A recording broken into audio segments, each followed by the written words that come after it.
عليكم ورحمة الله. ازيكم عاملين ايه؟ يا رب تكونوا بألف خير. وحشتوني جدا من الفيديو اللي فات.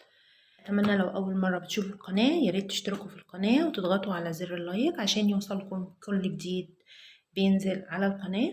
النهاردة ان شاء الله جايلكم بريفيو عن مكنة الزبادي صناي. حلوة جدا الماركة ديت، ان شاء الله هتعجب. مبدئيا العلبة بتيجي بالشكل ده كده، تمام. بيبقى عليها، طبعا انا فتحتها، بيبقى عليها من هنا كده لزقة كده، بتبقى على اساس ان هي بتبقى مقفولة بالقفلة بتاعتها. بس طبعا يستحسن ان احنا بنفتحها عند البياع اللي بنشتريها منه وبنطمن عليها، ممكن يكون فيها كسر، ممكن يكون فيها اي عيب، فلازم ان احنا بنطمن عليها. تمام، نبدأ بسم الله ونشوف محتويات العلبة بتاعتها. بسم الله.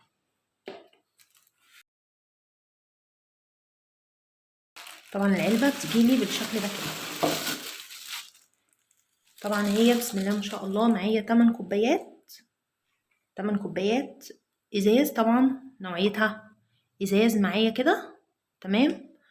الغطا بتاعها محكم جدا بسم الله ما شاء الله، ودي حاجة جميلة جدا بتميزها. على اساس طبعا بعد ما بنعمل الزبادي بتاعتنا بنقفلها كده بالغطا البلاستيك بتاعها طبعا، وبنشيلها في التلاجة. بتكون طبعا بعد ما استوت تماما بنشيلها في التلاجة، بتبقى معانا بالشكل ده كده، تمام. والجهاز معايا بالشكل ده كده. طبعا معايا زي ما هو واضح كده من 1 ل 12، تمام. وده معايا زي زرار كده، طبعا ده حاجة ملهاش اي علاقة خالص ان هي تفصل او حاجة، يعني مش تايمر ولا حاجة.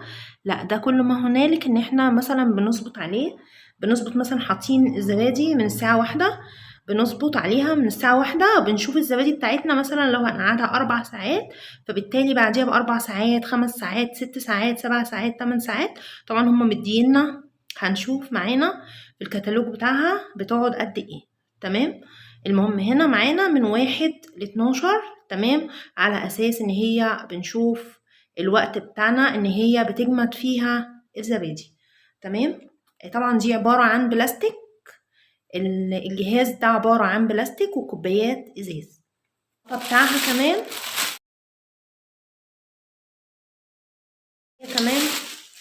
متواجد معاها الكتالوج بتاعها، تمام. الكتيب ده لازم ان احنا نقرأه كويس جدا، لان ده مكتوب عليه تعليمات التشغيل يا جماعة، لازم نقرأها كويس جدا قبل ما نستخدمها، تمام. طبعا ديت بتجيب لي، جايبالي المحتويات بتاعتها: الغطاء العلوي، تمام. 8 اكواب زجاجية مزودة بأغطية بلاستيكية، مؤشر ضوئي. طبعا المؤشر الضوئي يا جماعة اللي هو هنا ده اللي لونه احمر من هنا كده معانا، تمام. والقاعدة بتاعتها، تمام. والسلك، سلك الكهرباء، ومؤشر المؤقت، تمام. في طبعا عندنا الارشادات الهامة. طبعا اهم شيء ان احنا بنقرأ الكتيب ده كويس جدا علشان نبقى متأكدين منه، تمام. طبعا دي القاعدة البلاستيكية، القاعدة البلاستيكية. طبعا هم مشاورين لنا على كل حاجة. طبعا اول حاجة 1 الغطاء العلوي، تمام، اللي هو الغطاء دوت طبعا لازم نتأكد ان كل حاجة موجودة معانا، تمام. 2 بيبقى معانا الاكواب البلاستيكية، عبارة عن 8 اكواب زي ما شايفين كده، تمام. ومؤشر ضوئي اللي هو ايه، مؤشر الضوئي اللي هو هنا زي ما قلنا اللي هو لونه احمر هنا، تمام.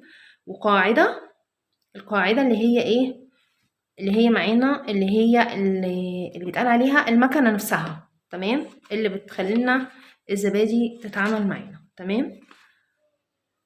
سلك الكهرباء اللي هو معانا ده كده، ومعانا مؤشر المؤقت اللي هو رقم 6 اللي هو معانا هنا دوت، تمام، اللي هو ده كده. طبعا جايب لنا كمان ان المكنه بتاعتنا ديت يعني الواط بتاعها ضئيل جدا، يعني ما شاء الله بتبقى موفره جدا في الكهرباء، ما بتستهلكش كهرباء يعني عاليه ولا حاجه، وطبعا نوعية الزبادي اللي احنا بنستخدمها طبعا لازم تكون برضك نوعية جيدة على اساس تدينا نتيجة حلوة جدا والزبادي بتاعتنا تتماسك معانا بمنتهى السهولة. طبعا هو موجود معانا على العلبة كمان. طبعا دي كمان شهادة الضمان، في موجودة معانا شهادة ضمان، طبعا دي معاها ضمان 2 سنين.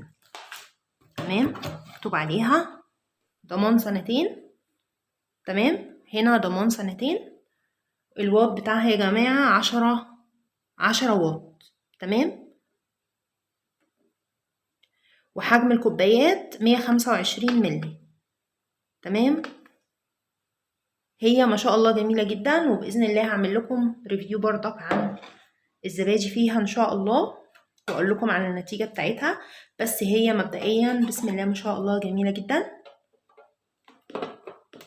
طبعا الغطا بتاعها كده محكم. طبعا هي فيها كمان هنا ده كده زي ورق محطوط على اساس بيحافظ لي على الكوبايات ان هي ما تقعش، وهي طبعا واحنا بننقلها واحنا شاريينها يعني. بس طبعا دي بعد كده بنشيلها، ما بنخليهاش، وبنمسحها طبعا كويس جدا قبل ما بنستخدمها. سعرها جميل جدا. طبعا جايباها هدية عيد الام، ابني جايبها لي، ربنا يخليه لي يا رب ويبارك لي فيه. هدية عيد الام، حاجة كده جميلة جدا.